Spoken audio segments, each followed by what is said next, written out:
I received this story about 2 months ago. It came in an email with no subject line and no name attached. Just a short message that said, "If I die, tell someone what happened in Pine Ridge." The message included a single audio file, recorded on a phone. The voice belonged to a man, mid-30s maybe, nervous, breathing heavily. I've cleaned up the audio for clarity, but I haven't edited anything else. What follows is the full transcript. My name's Eric. I don't really expect anyone to believe this, but I swear, everything I'm about to say is true. It happened 3 nights ago, on Highway 44, just outside Pine Ridge. I drive trucks for a living. I was on my way back from a delivery in Rapid City, heading east. It was close to midnight, fog rolling in heavy, the kind that looks like smoke. I remember turning off the radio because the static kept cutting in. For a while, it was just the sound of the engine and the rain hitting the windshield. Then I saw something. It was just standing there on the side of the road. At first, I thought it was a deer, but it was standing upright. 2 legs, big, taller than a man. I hit the brakes and honked, but it didn't move. It just turned its head. The eyes caught the light. That's the part that won't leave my head. They weren't animal eyes. They were reflective, almost silver. I swear, they blinked at me. I drove past it, maybe 50 yards before I stopped. I don't know why I stopped. Curiosity, I guess. I looked in the mirror and it was still there, watching, not moving. I rolled down my window a little to listen, and that's when I heard it. A low growl, like metal grinding underwater. It wasn't close at first, but it got louder, like it was inside my head. I started driving again, faster this time, and I swear to God, when I looked back, it was gone. I drove for maybe 10 minutes before I saw the lights behind me. Headlights at first. I thought it was another car. But then they disappeared, just vanished.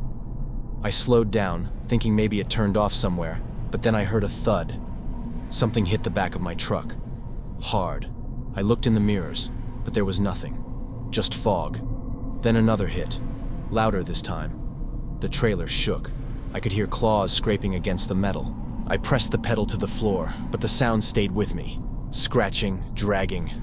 I kept yelling, trying to convince myself it was a tree branch or something caught under the trailer, but deep down, I knew it wasn't. The sound followed me for miles. Then, silence. Completely silent.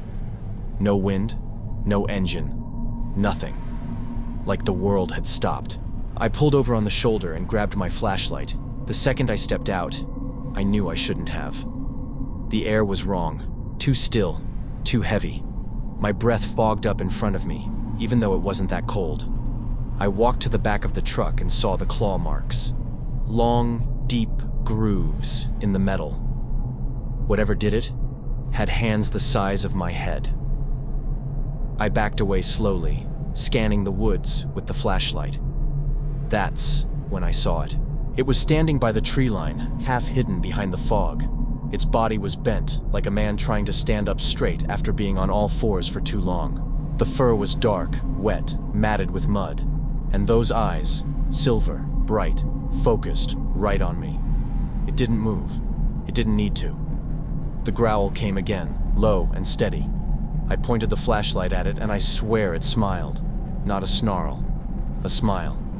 Then it took 1 step forward, and I dropped the light. I ran back to the truck, slammed the door, locked it. The light flickered as I turned the ignition. For a few seconds, the engine wouldn't start. When it finally did, I hit the gas. The tires spun in the mud, but I got traction and took off down the highway. I didn't look back, not once. But I could feel it following me. Not running. Just watching. I made it to a gas station 20 miles out. The clerk looked at me like I was insane. My hands were shaking so bad I couldn't hold the coffee cup. I told him something was in the woods, something big, and he just said, "You saw the dog man, didn't you?" I laughed, thinking he was joking, but he wasn't. He said truckers see it sometimes, usually late at night, in the fog when they're alone. Some call it a werewolf, some call it a spirit. But everyone who's seen it says the same thing. It doesn't kill you right away. It watches first. Eric's voice shakes here. There's a pause, and then he says, "That's what it's doing to me."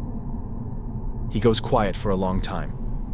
You can hear him breathing, maybe crying softly. Then he says, "Since that night, I keep hearing it. The claws. The growl. Even when I'm not near the woods. It's like it followed me home." There's a faint scratching sound in the background of the recording now. Soft at first, then louder. Eric whispers, "It's outside." A bang, like a hand slamming against glass. He yells something, but it's hard to make out. The audio distorts with feedback, then cuts for a few seconds.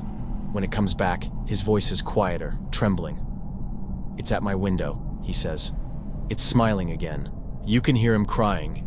He says, "I can't move. I can't even breathe." Then silence. The only thing left on the tape is that same low growl, looping over and over until the battery dies. That's the end of the recording.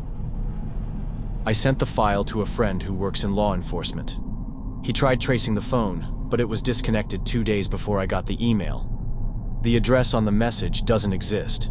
There's no record of an Eric fitting that description anywhere near Pine Ridge. But here's the thing that gets me. I listened to the tape again last night, wearing headphones. At the very end, right before the static, there's another sound. Faint. Buried deep in the noise. It's breathing. Slow. Deliberate. And then a whisper. It says, "You heard me too."